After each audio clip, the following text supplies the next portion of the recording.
میرے واجب الاحترام قابل تقریر معزز دوستوں بزرگوں اور معزز سامعین و ناظرین، میں آج آپ حضرات کے سامنے استاد العلماء، استاد الاساتذہ، شیخ الحدیث و تفسیر حضرت علامہ مولانا ڈاکٹر منظور احمد مینگل صاحب دامت برکاتہم العالیہ کے حوالے سے بہت ہی ایک قابل افسوس خبر آپ کے سامنے ذکر کرنے لگا ہوں۔ وہ یہ ہے کہ حضرت شیخ الحدیث دامت برکاتہم العالیہ فخر اہل اسلام ہے، مسلمانوں کا فخر ہے، اور بالخصوص ملک پاکستان کا فخر ہے، اور ان کی دینی ملی اتنی خدمات ہیں کہ جن کو فراموش نہیں کیا جا سکتا۔ یہ لاکھوں علماء کے، لاکھوں مسلمانوں کے استاد ہیں، اور ان پر ایک جھوٹی ایف آئی آر درج کی جاتی ہے، اور اس ایف آئی آر کے اندر یہ لکھا جاتا ہے، یہ جمع کروایا جاتا ہے کہ یہ نعوذ باللہ اہل بیت کے گستاخ ہیں اور ایک طبقے کی اذان کا وہ مذاق اڑا رہے ہیں، لہٰذا ان کے اوپر پاکستان کے قانون کے مطابق ایف آئی آر درج کی جائے۔ اور یہ بھی کہتے ہیں کہ نعوذ باللہ انہوں نے ایک مذہب کے جو ایک طبقہ ہے اس کے فقہائے کرام کی انہوں نے توہین کے، لہٰذا اس بنا پر ان کو گرفتار کیا جائے اور ان کے خلاف انہوں نے مقدمہ درج کیا۔ اور ملک پاکستان کی کراچی کے شہر، کراچی کے ایک جگہ ڈیفنس کے اندر ان کے خلاف ایک تھانے کے اندر، ڈیفنس کے تھانے کے اندر اور ایف آئی آر درج بھی کی گئی۔ حالانکہ آپ دیکھا جائے مسلمانوں کی مقدس جو شخصیات ہیں، صحابہ کرام رضی اللہ عنہم اجمعین، ان کی ایک طبقہ بار بار توہین کر رہا ہے، گستاخی کر رہا ہے، ان کے خلاف تو کوئی بھی ایف آئی آر درج نہیں کروائی جا رہی اور نہ ہی کوئی درج کر رہا ہے،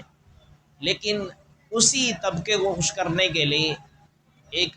بہت بڑے عالم دین، بہت بڑے استاد الاساتذہ، ان کے خلاف ایف آئی درج کی جاتی ہے، صرف اس وجہ سے کہ اس ایک مذہب کی اذان کی توہین کرتے ہیں۔ بلکہ اذان کی توہین نہیں کرتے، وہ ایک اذان کے کلمات پڑھ کر سناتے ہیں،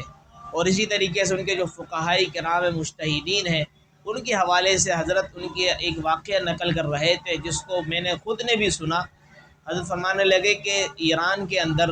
ان کے مجتہدین ہیں 8، کہ فرمائیں کہ قرآن کے حوالے سے صرف یہ بات ہم نے کہی کہ اگر آپ اہل بیت کے دعوے دار ہیں تو جن کے پاس اللہ کا قرآن ہے وہی اہل بیت کے ہی محب ہیں اور ان کو ماننے والے ہیں، تو لڑائی کی ضرورت نہیں ہے، اللہ کے قرآن کو ایک دوسرے کو سناتے ہیں، جس کو اللہ کا قرآن یاد ہوگا وہ سنانے کو تیار ہو جائے گا، لہذا اہل بیت بھی اسی کے ہی ہوں گے، کیونکہ جس کو قرآن مل گیا اس کو اہل بیت بھی مل جائیں گے۔ تو حضرت یہی نقل کرتے ہوئے یہ فرمایا مزید کہ ان کے مجتہدین کو ایک مذہب جو ہے اس طبقے کے مجتہدین کو اللہ کا قرآن بھی یاد نہیں تھا، آتا کچھ نہیں تھا قرآن کے حوالے سے، تو لہذا اسی لیے انہوں نے اپنے سر کو نیچے جھکا دیا، اور الحمدللہ یہ آپ لوگوں سنیوں کا جو فخر اپنا کہنے لگے کہ آپ کے جو یہ فقیر ہے ڈاکٹر منظور مینگل صاحب کا، الحمدللہ انہوں نے اپنے سر کو فخر سے بلند کیا اور اللہ کے قرآن کو سنایا، لہٰذا اس میدان کے اندر ہم نے ان کو شکست دے دی۔ صرف اتنا حضرت نے اس واقعے کو نقل کرتے ہوئے یہ فرمایا، جس کی وجہ سے وہ کہتے ہیں ہمارے فقہاء کرام کی انہوں نے گستاخی کی، لہٰذا ان کے خلاف مقدمہ درج کیا جائے، تو ان کے خلاف مقدمہ درج کر دیا جاتا ہے۔ لیکن جب یہ ظالم ایک طبقہ علی الاعلان، ان کے ذاکرین بھی اور ان کے لوگ بھی، ان کے عوام الناس بھی، سارے کے سارے ہمارے صحابہ کرام جو مقدس شخصیات ہیں، بالخصوص حضرت ابوبکر صدیق، حضرت فاروق اعظم، عثمان و علی، اس طرح ان کے تمام تری گستاخیاں کرتے ہیں، اور بالخصوص حضرت امیر معاویہ اور ابو سفیان رضی اللہ تعالیٰ عنہم کی جو گستاخی کرتے ہیں علی الاعلان، ان کے خلاف کوئی مقدمہ درج کرنے کو تیار نہیں ہے۔ لیکن ایک بندہ پوری زندگی اپنی دینی خدمات میں لگاتا ہے، قرآن و حدیث کی اشاعت میں لگاتا ہے، اس کے خلاف مقدمہ درج کر دیا جاتا ہے، تو فرمایا کہ یہ ایک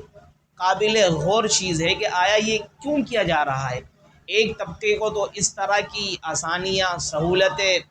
اور عافیت والا معاملہ ان کے ساتھ کیا جا رہا ہے، لیکن ایک طبقے کو، ایک مسلمانوں کا ایک بہت بڑی اکثریت ہے، 95% مسلمانوں کی اکثریت ہے، اس کو دیوار کے ساتھ چسپا کیا جا رہا ہے۔ آخر یہ وجہ کیا ہے؟ بس اس حوالے سے ایک درد، ایک دل کے اندر کڑھن تھی، فکر تھی کہ میں نے کہا کہ یہ سامعین کے سامنے رکھ دی جائے۔ بس اللہ تعالیٰ سے دعا ہے کہ اللہ رب العالمین تمام تر مسلمانوں کو یکجا فرمائے، چاہے وہ مسلمان بریلوی مکتب فکر سے ہو، چاہے وہ اہل حدیث مکتب فکر سے ہو، چاہے وہ دیوبندی مکتب فکر سے ہو۔ اللہ تعالیٰ سے دعا یہ کرتے ہیں اللہ کریم ان تمام تر جتنے ہمارے مکاتب فکر ہے مسلمانوں کے، ان کو یکجا جمع فرما کر ہمیں پھر کوئی طاقت اللہ کے فضل و کرم سے پیچھے نہیں ہٹا سکتی، اپنے تمام تر جتنے بھی ہمارے اصول ہیں ان سے پیچھے نہیں ہٹا سکتی، اور جتنے بھی ہمارے